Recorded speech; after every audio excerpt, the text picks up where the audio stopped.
नमस्कार, आप देख रहे हैं विमर्श न्यूज और मैं हूं सोनालिका आपके साथ। बगहा पश्चिम चंपारण के मध्य विद्यालय में मिड डे मील खाने से 104 छात्र बीमार। बिहार के परसौनी बगहा में मिड डे मील खाने से 104 बच्चे बीमार पड़ गए।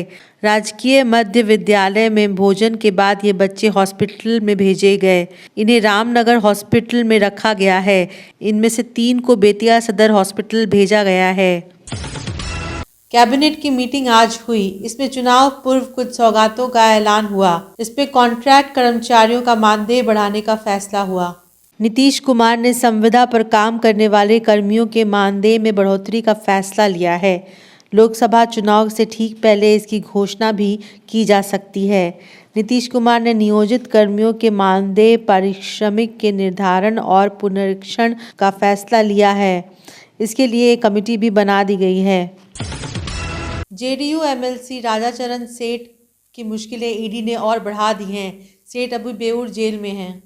आय से अधिक संपत्ति के मामले में बेऊर जेल में बंद जेडीयू के एमएलसी राधाचरण सेठ की मुश्किलें और बढ़ गई हैं। ईडी ने रामचरण की 26 करोड़ 19 लाख रुपए की अवैध संपत्ति को जब्त किया है। बालू के अवैध खनन और कारोबार मामले में ब्रॉडसॉन्स कंपनी से जुड़े मामले की जांच में ये कार्रवाई की गई है। बालू के अवैध खनन और बालू घाटों के ठेके से जुड़ी करोड़ों की हेराफेरी के मामले में ईडी की जांच जारी है और जगह जगह छापेमारी की जा रही है। जानते चलते हैं कि ईडी ने गत वर्ष जून महीने तक 3 लोगों पर छापेमारी की थी। इसकी वजह से जेडीयू में आशंका थी। माना जा रहा था कि महागठबंधन से साझा की कीमत जेडीयू को वित्तीय मदद देने वाले चुका रहे थे। इसी क्रम में राधाचरण सेठ भी ईडी के द्वारा जेल भेजे गए थे। पटना म्यूजियम बचाने के लिए आज नागरिकों का प्रोटेस्ट हुआ। पटना संग्रहालय के सामने आज राज्य भर के 200 नागरिक धरना पर बैठे थे। लोगों को आशंका है कि पटना म्यूजियम की स्वायत्तता पर सरकार की निगाह लग गई है। म्यूजियम की स्थिति और महत्ता बनाए रखने के लिए बिहार के 156 नागरिकों ने एक घोषणा पत्र पर हस्ताक्षर किया। इस घोषणा को देश भर के अन्य 111 लोगों ने अपना समर्थन देते हुए हस्ताक्षर किया है। आशंका व्यक्त की गई कि पटना म्यूजियम के धरोहर में से बहुमूल्य चीज़ें बिहार सरकार द्वारा बनाए गए बिहार म्यूजियम में भेज दी गई हैं। बीपीएससी ने शिक्षकों की अगली बहाली के लिए विज्ञापन जारी किया। बिहार लोक सेवा आयोग यानी कि बीपीएससी ने शिक्षक बहाली फेज 3 परीक्षा यानी TRE 3.0 का ऐलान कर दिया है। बीपीएससी चेयरमैन अतुल प्रसाद ने मंगलवार को कहा कि तीसरे चरण की शिक्षक भर्ती की परीक्षा मार्च महीने में आयोजित होगी।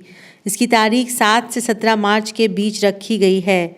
हालांकि चुनाव की वजह से इस तारीखों में बदलाव हो सकता है। ऑनलाइन आवेदन की प्रक्रिया इसी हफ्ते से शुरू हो जाएगी। कैंडिडेट्स 10 से 23 फरवरी के बीच बीपीएससी की वेबसाइट पर जाकर शिक्षक बहाली फेज 3 के लिए आवेदन कर सकेंगे। बता दें कि इससे पहले भी बीपीएससी द्वारा 2 लाख शिक्षकों की भर्ती की जा चुकी है।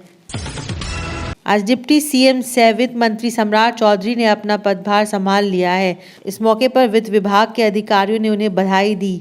मंत्रियों के विभाग बंटवारे के बाद आज नीतीश कुमार कैबिनेट की पहली बैठक थी, जिसमें कई अहम प्रस्तावों पर मुहर लगी। फिर से जीतन मांझी ने अपनी पार्टी के अन्य 3 सदस्यों में से 2 के लिए मंत्री पद की मांग दोहराई। ये स्वाभाविक है। बिहार में लगातार आदरणीय सुशील मोदी जी, आदरणीय नीतीश कुमार जी के नेतृत्व में, फिर बाद के कालखंड में तारकिशोर जी, विजय चौधरी जी लगातार वित्तीय प्रबंधन करते रहे और बिहार आंतरिक संसाधन कम रहने के बावजूद भी कैसे मजबूती से बिहार खड़ा हो, इसकी चिंता करते रहे। आगे भी हम लोगों के लिए यही बड़ी चुनौती होगी कि हम अपने संसाधन को कैसे बढ़ाएं। बिहार सरकार इंजीनियरिंग पढ़ रहे स्टूडेंट्स को 10,000 रुपये देने वाली है। सभी सरकारी इंजीनियरिंग कॉलेज के स्टूडेंट्स को बीटेक के 7वें सेमेस्टर में ये राशि मिलेगी। मुख्यमंत्री नीतीश कुमार की अध्यक्षता में मंगलवार को हुई बिहार कैबिनेट की बैठक में 14 एजेंडों पर मुहर लगाई गई है। चुनाव आयुक्त 19 फरवरी को बिहार आ रहे हैं। लोकसभा चुनाव की तैयारियों का अंतिम परीक्षण करेंगे।